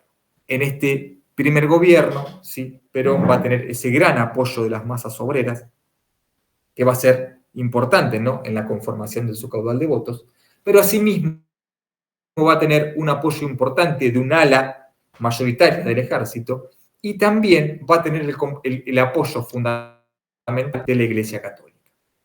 Esos van a ser, digamos, los tres componentes que van a apoyar definitivamente el primer gobierno de Perón. Ahora bien, en este contexto, y después del 17 de octubre, ya se empieza a gestar, se empieza a conformar un partido político. Va a ser el Partido Laborista. El Partido Laborista, ¿sí? Es una coalición que también va a estar conformada por la Unión Cívica Radical Junta Renovadora, que es una escisión de la Unión Cívica Radical conformada ¿sí? E instigada por Perón para ampliar más el espectro, mejor dicho, el abanico electoral. Esta Unión Cívica Radical Junta Renovadora va a estar liderada por Hortensio Quijano, que va a ser justamente el candidato a vicepresidente. Y a través de esta coalición, ¿sí?, se va a formar también el Partido Independiente. De esta manera, va a quedar conformado el Partido Laborista para las elecciones de 1946. El Partido Laborista, Unión Cívica Radical Junta Renovadora y el Partido Independiente. Sí, que va a estar al mando de Alberto Taizaire, que también a futuro va a ser vicepresidente de Perón en el segundo mandato. Y por el otro lado, como yo les dije hoy, había otro partido político. ¿Cuál era? Que hoy lo hablamos. Que tiene un nombre y va a estar compuesto por 4 partidos. ¿Cuál era? La Unión Democrática. Bien, Lucas, la Unión Democrática, exactamente. La Unión Democrática va a ser la oposición más ferviente que va a tener el Partido Laborista. Y como ya hemos dicho, va a estar formada por 4 divisiones o 4 secciones. La Unión Cívica Radical, el Partido Demócrata Progresista, el Partido Socialista y se agrega el Partido Comunista. Ustedes fíjense la variedad ideológica que tiene la Unión Democrática. Porque no hay una consonancia ideológica, sino que los 4 tienen diferentes formas de ver el país. Pero la oposición se quiso formar más grande, como se le dijo, este contubernio oligárquico, para terminar, digamos, con esta, digamos, política, si se quiere, progresista, social, obrera de la coalición laborista. Ahí ustedes lo ven en la placa, aparecen los que son elegidos para llevar la fórmula, el binomio presidencial, José Tamburini y Enrique Mosca, van a ser, ¿sí?, los representantes de la oposición. Ahora bien, si bien las elecciones son en el 46 y el 17 de octubre fue en el 45, entre octubre y diciembre, lo que va a ser el proceso, si se quiere, electoral, ¿sí?, todo el proselitismo, como se le llama hoy, va a ser muy interesante porque van a acontecer un montón de cuestiones. Si bien la Unión Democrática tenía en un punto coincidencia con las leyes obreras, ¿sí?, no coincidía en el método, ¿sí?, a diferencia del Partido Laborista Peronista. Pero en el medio va a aparecer, ¿sí?, un personaje muy interesante para la época, porque va a ser un personaje que va a asumir el liderazgo representativo de la Unión Democrática, que va a ser el famoso Sproul Breiden. Sproul Breiden va a ser el nuevo embajador de los Estados Unidos en la Argentina. Breiden se va a poner enfrente, o al frente, mejor dicho, de la Unión Democrática, y va a conspirar permanentemente contra el Partido Laborista. Va a decir que el Partido Laborista, ¿sí?, era un partido nazi, que iba a desvirtuar los valores occidentales democráticos y que Estados Unidos, en él como representante y en la Unión Democrática, no le iban a permitir. Es así como Breiden empieza a gestar toda una ideología anti-laborista, fundamentalmente antisindical, ¿sí? Esto lo pone en un lugar de represividad para la Unión Democrática, fundamentalmente para la oposición. Desde este lugar, Breiden va a empezar a fogonear, digamos, y a gestionar una oposición muy amplia, ¿sí?, al Partido Laborista. Y va a dar a conocer lo que se dio a conocer, o la redundancia para la época, que fue el famoso Libro Azul. ¿Qué es esto del Libro Azul? El Libro Azul es un documento, ¿sí?, del Departamento de Estado de los Estados Unidos, en el cual, es una investigación que lleva a cabo, en el cual se da a conocer la situación de la Argentina, se le da a conocer, digamos, el momento argentino a través de lo que estaba sucediendo con Perón, a todos los países de Latinoamérica, en el cual se decía que el peronismo era de corte nazi, germanófilo, bueno, al momento era laborista más que peronismo, y que eso iba a influir en todo el continente, y que los aliados habían ya vencido el nazifascista, entonces había que vencer a Perón. Entonces, en ese Libro Azul, abiertamente se propone una invasión militar para derrocar el sistema que Perón estaba llevando a cabo. Obviamente mucha digamos, había muchos que coincidían, muchos militares que coincidían, opositores y empresarios en esta cuestión, pero el Libro Azul llanamente pedía el derrocamiento o el alejamiento definitivo de Perón de la política. Y es así como, con el paso del tiempo, ya para más o menos mediados de octubre, noviembre, se gesta una gran marcha hacia Plaza de Mayo y hacia Recoleta, instigada por la Unión Democrática en cabeza del señor Biden. La famosa marcha de la Constitución de la Libertad, que es una marcha que se establece en Recoleta y Plaza de Mayo, más aproximadamente 250.000 personas tuvo esa marcha, de clase media alta y sobre todo de la élite porteña, ¿no? Que van tomando las calles y van, de alguna manera, a pedir que Perón sea, el peronismo o el laborismo sea alejado de la política partidaria, y van a empezar a establecer concesiones con la Bolsa de Comercio, la Cámara Argentina de Comercio, para derogar un manifiesto en el cual se pide la derogación de todas las leyes laborales que hasta el momento habían sido establecidas por decreto a través de la Secretaría de Trabajo y Previsión Social.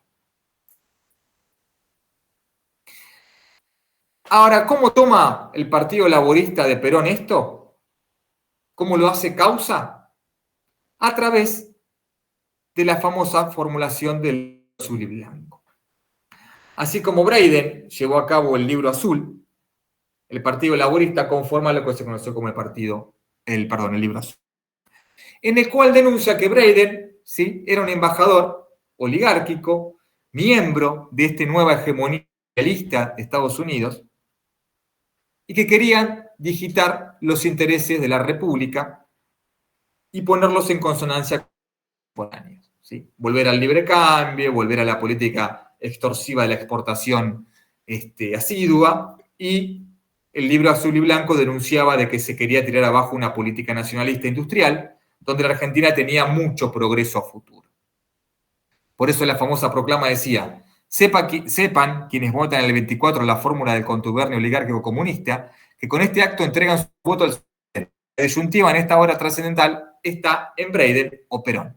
Y ahí fue, digamos, la estrategia de subrepticia, ¿sí?, de o Breyden, imperialismo e injerencia estadounidense en gobiernos domésticos, o Perón, que era, digamos, la raigambre del nacionalismo industrialista. El nacionalismo versus la hegemonía imperialista. Ese fue, digamos, el mensaje que se quiso dar a través del Breyden o Perón. En este contexto, ¿sí?, se llega definitivamente a las elecciones del año 1946, del 24 de febrero. Ustedes fíjense, la coalición laborista saca casi 1,5 millones de votos, con el 52,84%, y la Unión Democrática saca casi 1.300.000 votos, ¿sí?, que se quedó con el 42,8%. 304 electores para la coalición laborista, 72 electores para la Unión Democrática. Tengamos en cuenta que todavía existía, y en este formato, ¿qué tipo de ley para votar?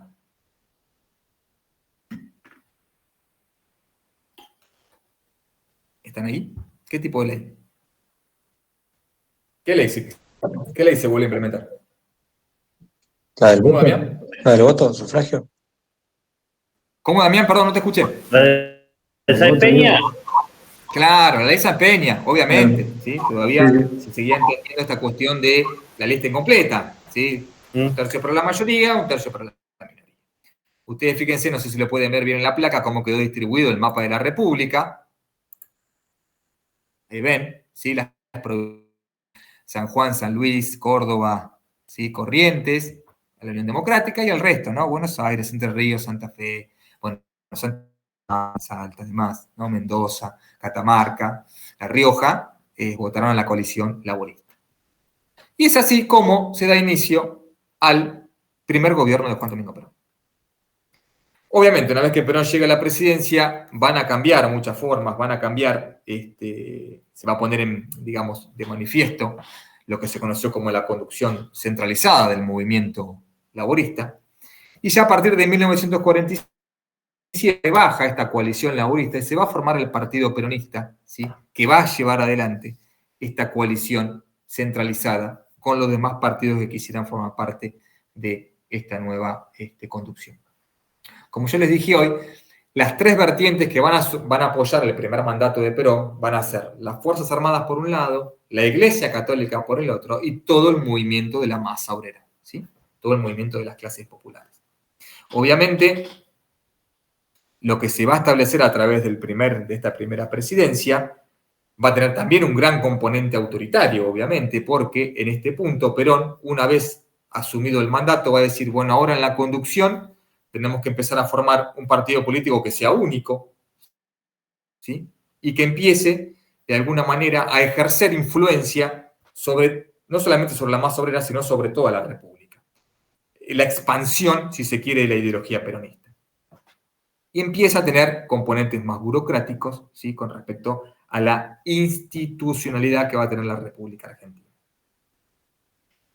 Es importante marcar que asume Perón, uno de los primeros juicios que le hace es a la Corte Suprema de Justicia de la Nación. ¿Y por qué Perón le hace un juicio a la Corte? ¿Alguien se imagina?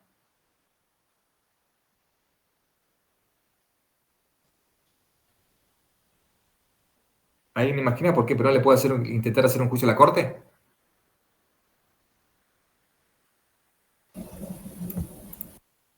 ¿Cuando lo encarcelaron por algo de eso? Lucas. No precisamente, no precisamente. Tiene que ver con algo más profundo. Ni bien asume, decidió hacerle juicio a la Corte Suprema de Justicia de la Nación. ¿Alguien más? ¿Alguien más? Imagine, ¿por qué? Somos 21, por favor, ¿alguien más?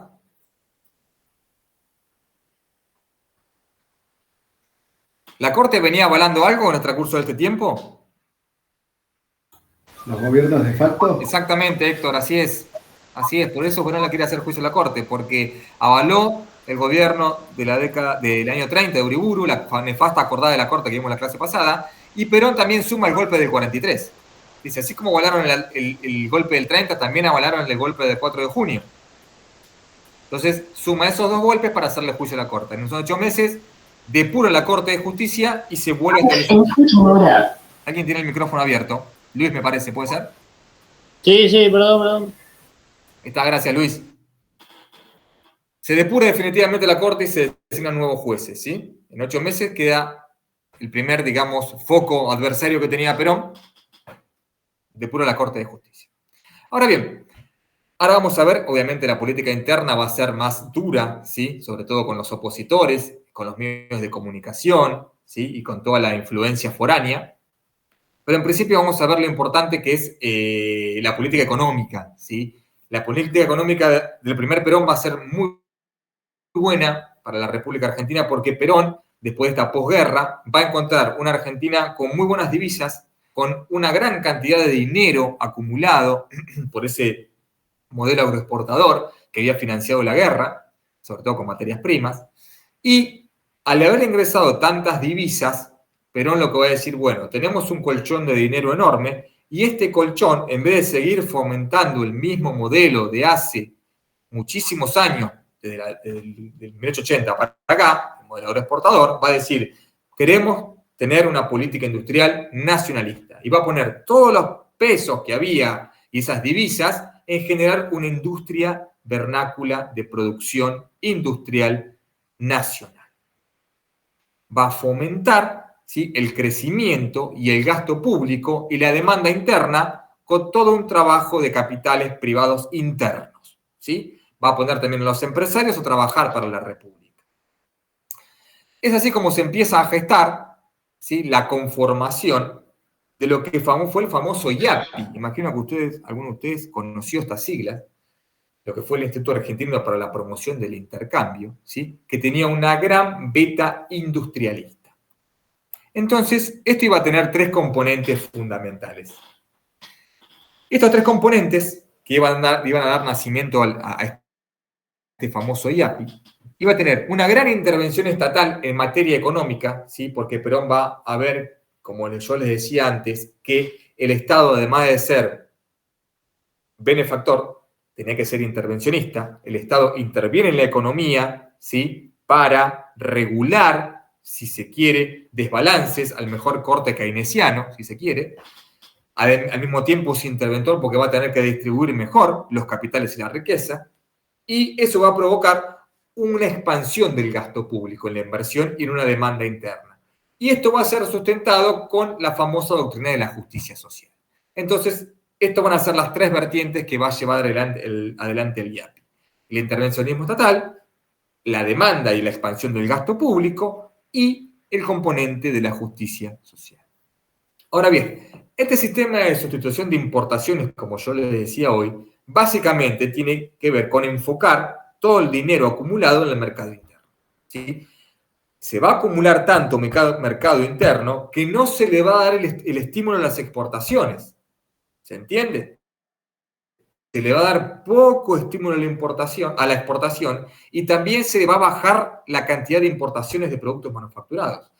Porque, para decir el colchón, vamos a hacer una república productiva, vamos a dejar de comprar bienes caros y vamos a producirlos nosotros. Es así como se pone el engranaje, lo que ustedes ven ahí, el primer plan quinquenal, que va a ser uno de los planes más expansivos y distributivos en cuanto a la riqueza. Van a ser 4 años, ¿sí?, de crecimiento sostenido del Producto Bruto Interno, no va a haber deuda externa, ¿sí?, y el capital va a ser muy acumulado y va a haber mucha inversión privada doméstica. Esto es muy importante. Los empresarios van a empezar a confiar más en las propuestas que tiene el Estado que en los capitales foráneos. Este IAPI, ¿sí?, con este plan quinquenal que va, como yo le decía, que mejor la riqueza, va a provocar justamente esta nacionalización del comercio exterior, ¿sí? Y este programa de objetivos, como principal interventor, como yo les decía hoy, al Estado. Y que el Estado pueda ser el garante de todos los servicios públicos y también del gasto público. Por eso, a su patrimonio integral ingresan los ferrocarriles, los teléfonos, los servicios públicos. De propiedad de capital extranjero pasa a mano estatal, ¿sí?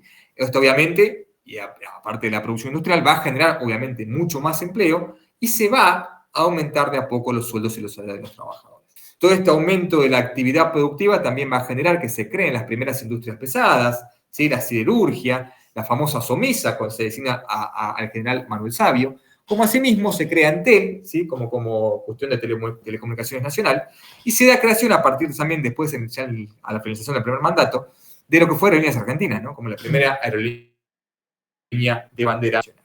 Todo esto es gracias, ¿sí?, a las divisas que se habían concentrado en este periodo de posguerra, donde Perón las pone automáticamente para generar su vernáculo. No exportar la cantidad que se exportaba, pero dejar de importar lo que se importaba, ¿sí? Lo que ingresaba iba directamente a la producción industrial.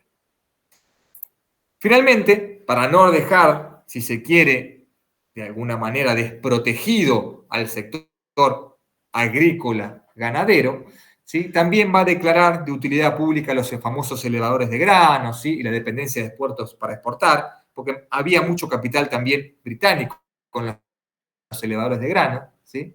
Y va a dejar caducas muchas concesiones en materia agrícola ganadera. El IAPI va a concentrar los precios, ¿sí?, de este modelo, se lo va a comprar directamente a los productores, a las cooperativas o los pequeños y medianos productores, y los va a vender afuera a un precio mucho más caro, digamos, para proteger también la industria agrícola ganadera, y de alguna manera ¿sí?, va a seguir absorbiendo ganancias y va a seguir generando un colchón muy importante para la autoridad, fundamentalmente en este gobierno. Claramente, y a través de este componente de la justicia social, empezaba también a establecerse a una cuestión integral, ¿sí?, de concesiones sociales. Llámese las cuestiones de los alquileres, llámese lo que se conoció en el momento como la fijación del salario mínimo vital y móvil, ¿sí?, que empezó a establecerse en aquel momento. Aparecen los consumos, obviamente, populares que van a tener un precio fijo, más oferta en lo que es la salud pública, más oferta en lo que es los sistemas de seguridad social, ¿sí? Se va a empezar a pagar a fomentar más el turismo para que el trabajador tenga esas vacaciones pagas, ¿no? De alguna manera, la justicia social va a ver a la persona trabajadora de manera integral, no solamente de manera individual, sino a través de él como trabajador, él como su unidad, él como familia y también él como apotiano con todos los sistemas jubilatorios que puede llegar a conseguir a futuro. Esperen que Cristian. Hernán, te escucho. Te hago una consulta. En este gobierno, complejos habitacionales de Chapadmalal y de Córdoba, en Embalse, todo eso. Así es, Hernán. En este empieza la construcción de todos esos complejos, que es la agenda social. ¿Sí? A partir de ahí se empieza a mover todo este complejo también inmobiliario y de infraestructura, donde se le da también los planes de vivienda y demás a toda la clase trabajadora, sobre todo a aquellos trabajadores que también trabajaban en diferentes siderúrgicas o metalúrgicas y vivían en un lugar, se hacían los famosos complejos habitacionales. ¿Sí? Sí, no, pero me refiero a los complejos de turismo que hay. Sí, claro, porque todo tiene que ver con todo. Exactamente. Bueno. Sí. Además de darle el complejo habitacional, ¿sí? Por cuestiones laborales, automáticamente se empiezan a establecer los complejos de turismo para garantizar esas vacaciones propias que le daba, ¿sí? La dignidad laboral. O sea, se hace todo el proyecto, digamos, para que el trabajador, en cierta medida, no tenga ninguna pérdida, ¿sí? En seguridad social. Ahora bien, además de este componente que venimos hablando de la seguridad social, también se va gestando, ¿sí? En este primer gobierno peronista la transformación, si se quiere, sociopolítica, ¿sí? De la clase obrera, que va a ser receptada también por su compañera, ¿no? Por su compañera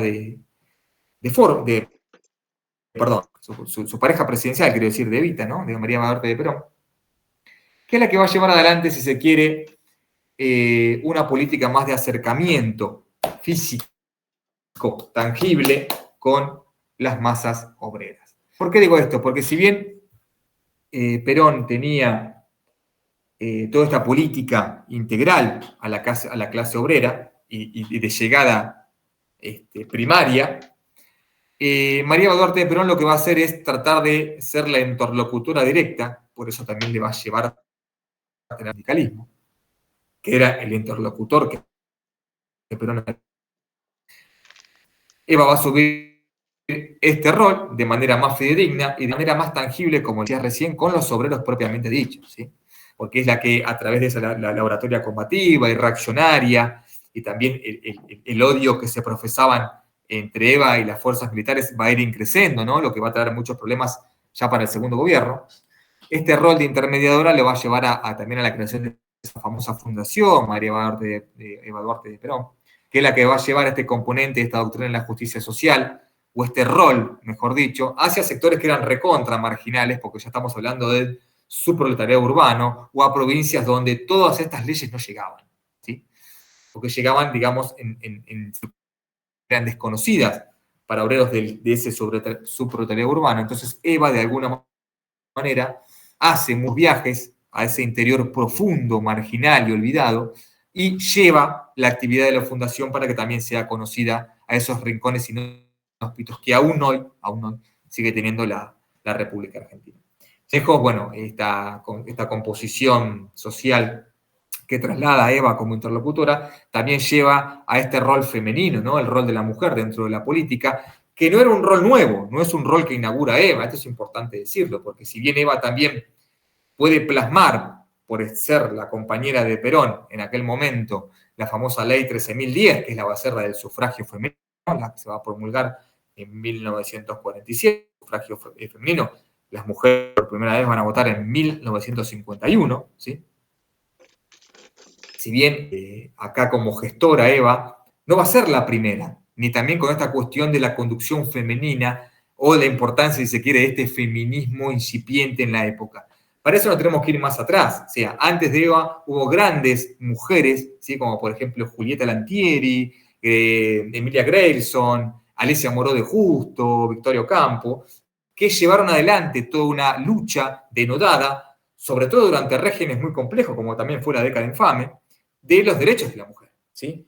Julieta Lantiri fue una de las primeras que llevó adelante la primera conferencia feminista de la República Argentina. Ya estamos hablando a finalización del primer gobierno de Irigoyen, digamos.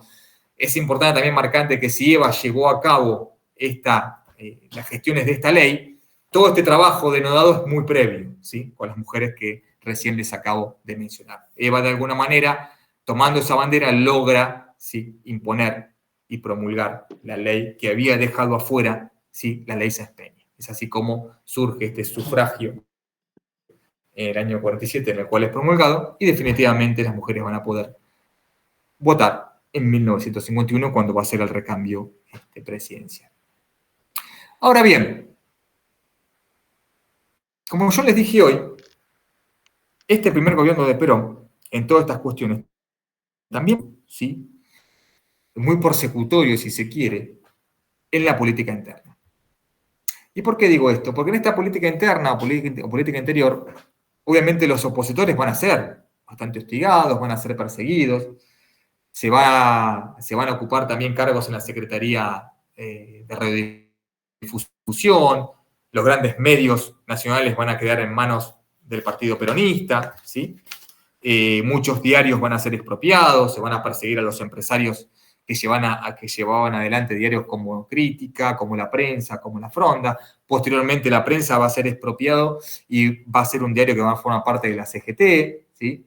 Este monopolio de los medios de comunicación va a estar abajo de esta conducción centralizada que yo les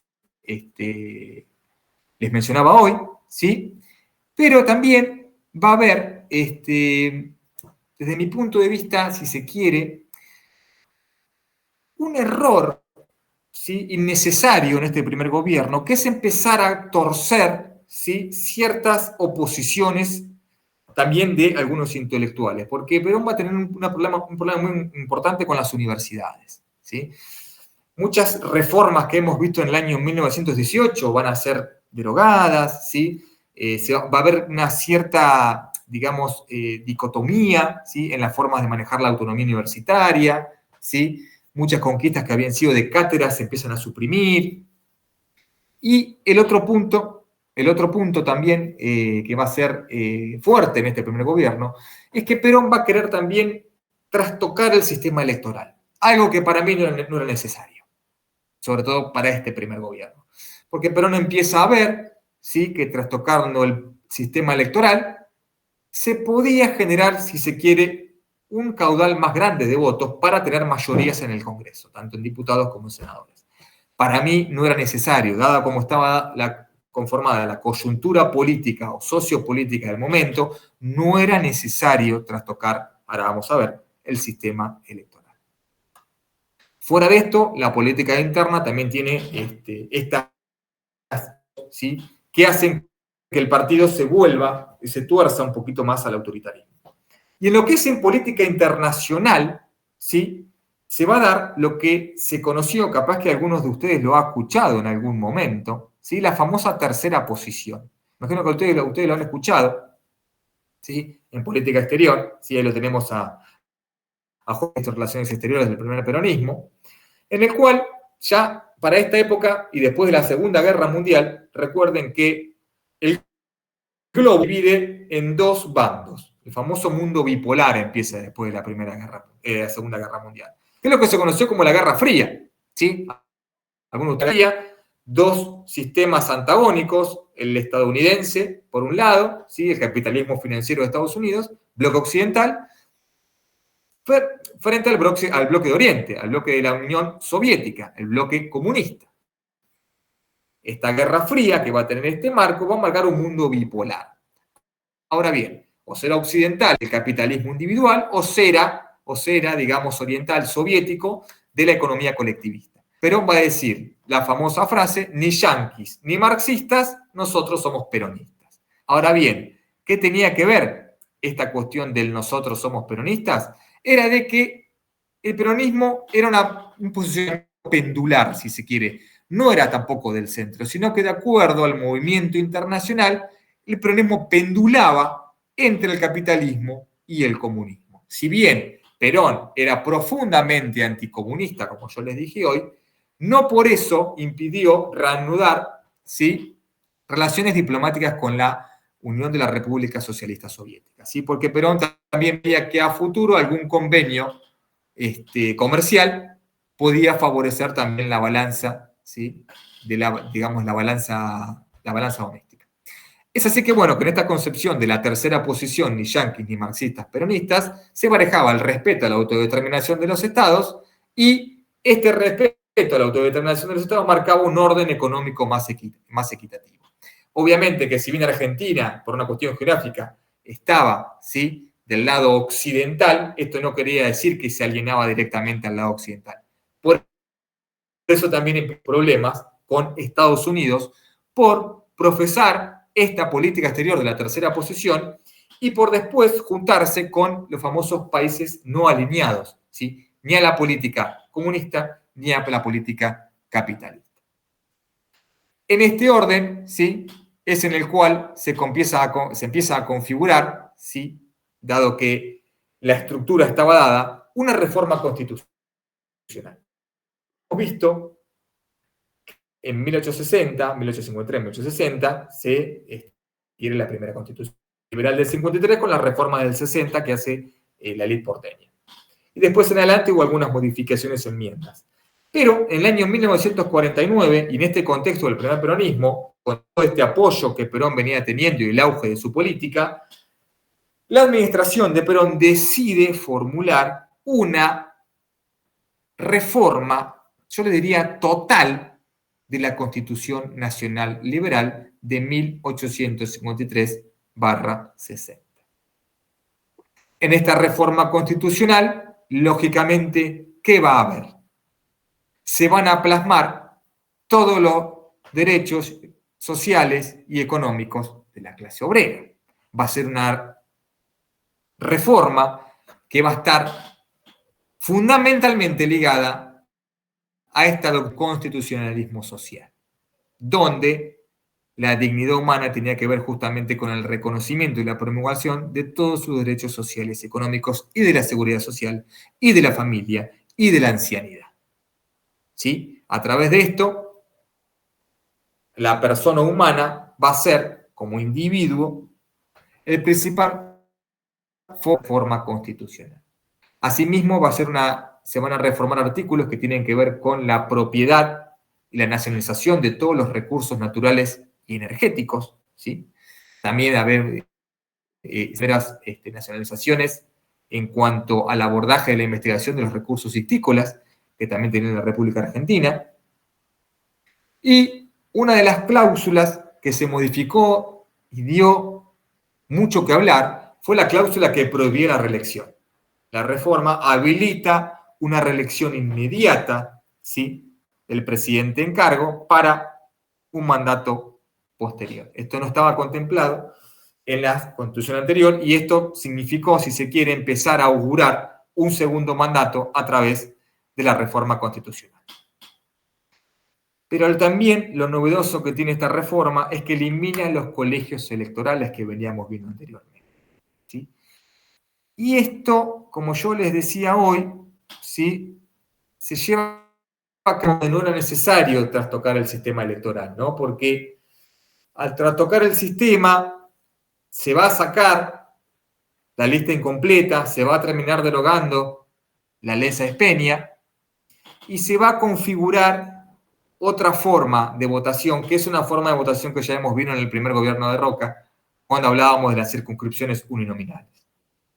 Finalmente, se establece el Congreso, se reforma la Constitución y queda promulgada y sancionada la Constitución de 1949, que establece básicamente todos los derechos sociales del trabajador y que hace una reforma total de la Constitución liberal de 1853/60.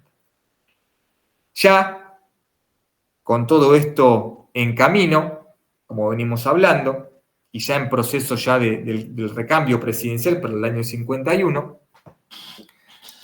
la CGT, en un famoso cabildo abierto, ¿sí?, propone la candidatura para el segundo mandato de Evita como vicepresidente.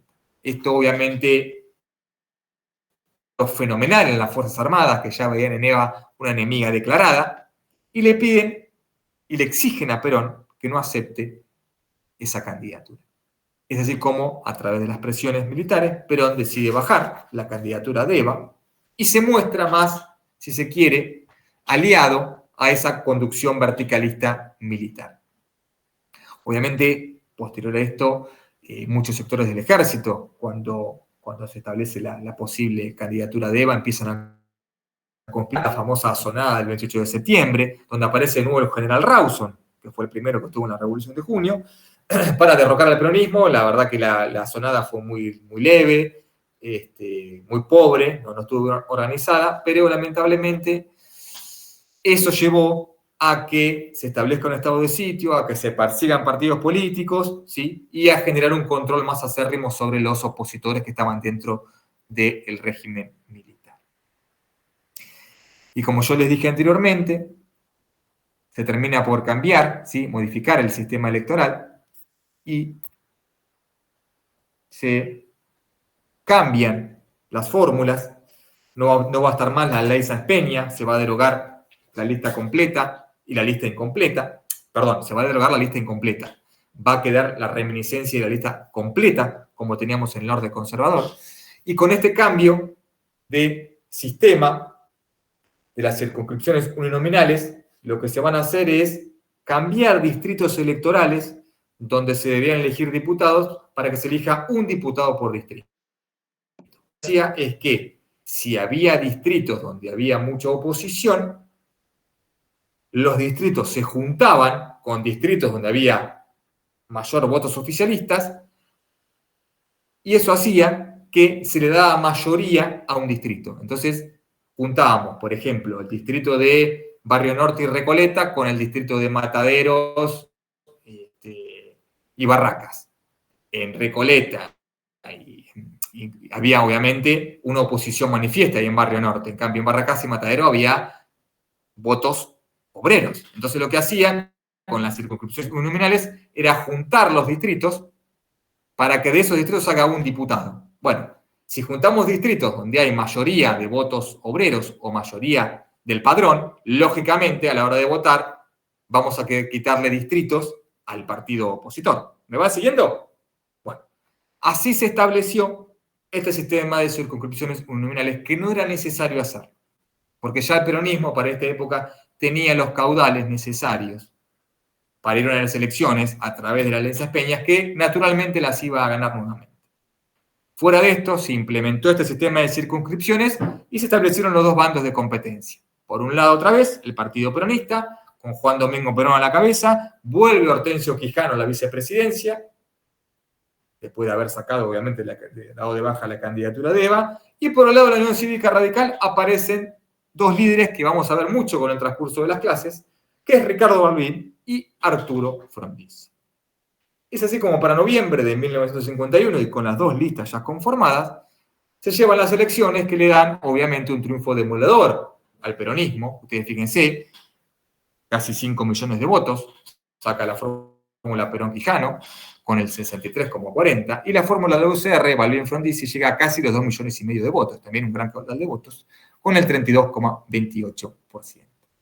Y es así que definitivamente, ¿sí?, Perón accede a su segunda presidencia. Y acá, la segunda presidencia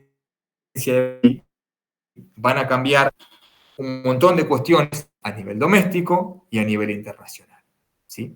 Va a ser una presidencia donde se va a establecer lo que se conoció como la famosa doctrina del justicialismo, va a haber una pelea irremediable con las Fuerzas Armadas, va a haber una pelea irremediable con la Iglesia Católica y da la escasez que empieza a surgir en materia económica por la coyuntura internacional, que la vamos a ver la segunda. También se empiezan a establecer algunas políticas que empiezan a minar todo lo que se había logrado en el primer gobierno con respecto a la clase obrera. Este segundo gobierno de Perón nos va a demostrar ya más, ¿sí?, que empieza a tener Perón en el manejo doméstico de la economía, fundamentalmente por la coyuntura internacional, y cómo los primeros que lo apoyan en el primer gobierno, las Fuerzas Armadas y la Iglesia Católica, no lo van a apoyar más y van a conspirar seriamente para terminar de derrocarlo en el año 1955. Eso va a ser ya materia de la próxima clase, que vamos a arrancar con el segundo gobierno de Perón, y vamos a terminar la unidad 5 y empezamos la unidad 6, y este periplo de lo que se llama el peronismo, proscripción del peronismo y exilio de Perón en Puerta de Hierro, en Madrid. Hasta acá llegamos hoy. Sé que fue mucha información, ¿sí? Mucha información, mucho dato, ¿sí? Pasan muchas cosas en el primer peronismo, pero bueno, tenemos que empezar a sintetizar porque el tiempo es tirano, no nos quedan muchas clases. La idea es empezar a hablar de las cuestiones más trascendentales, ¿sí?, de cada gobierno. Bueno, ¿hasta acá alguna duda? Si no, empiezo a pasar lista. Profe, ¿el mail lo subimos por acá o al grupo de WhatsApp? No escuché, perdón. ¿El mail por acá o al grupo de WhatsApp? Para que nos pase lo... Daniel, se corta un montón, no sé. Sí, lo digo por la duda, creo que te entendía. Espera que tiene una pregunta acá de Hernán que nunca vi. Decía, queda catalogado... Sí, el Día de la Lealtad es el 17 de octubre, Hernán. Queda catalogado como el Día de la Lealtad peronista. Sí, yo les pedía, ahora estamos todos, porque lo dije al principio y faltaba gente que no se había conectado todavía. La idea es que ahora, mientras yo paso lista, todos me vayan dejando su correo electrónico, así después yo les envío todos los PowerPoint, ¿sí? Dado que los puedo subir a cátedras porque tienen mucho más, digamos, tienen muchas imágenes, muchas letras y supera la capacidad que me acepta cátedras virtuales. Así que después, mientras paso lista, vayan poniéndome sus correos electrónicos que después yo los copio y se los mando. Voy, a ver. Albornoz. Paola. Presente, profe. Álvarez Gastón. Álvarez Gastón. Araujo Leandro Nicolás. Araujo. Arce Aníbal. Presente, profe. Bien. Ávila Juan Sebastián. Presente, profe. Benítez Sandro. Presente, profe. Bustos Ariel. Bustos. Casal Milagros. Casaseca Fernando. Chaile. Presente. Bien. Coronel Cristian. Coronel no está. Echevarría Sofía. Sí, bien. Presente, profe. Bien. Especie Franco. Especie. Fur. Juan Pablo. Fur. García Horacio. Presente. García Miranda. Garizuaín Lucas. Presente, profe. Bien. Guerrero Héctor. Presente. Guerrero Valdemar. Presente, profe. Infante Marta. Presente, profe. Laíte Luis. Presente, profe. Bien. Magné Damián. Presente, profe. Malberti Ana. Malberti. Martín Juan Alberto. Presente, profe. Martínez Alfonsina. Martínez Jessica. Menchón Ricardo. Presente, profe. Miño Meleine. Miño Meleine. Me pareció verla, Miño. ¿No habló hoy? ¿Cómo que se fue? Bueno. A mí me pareció que la vi.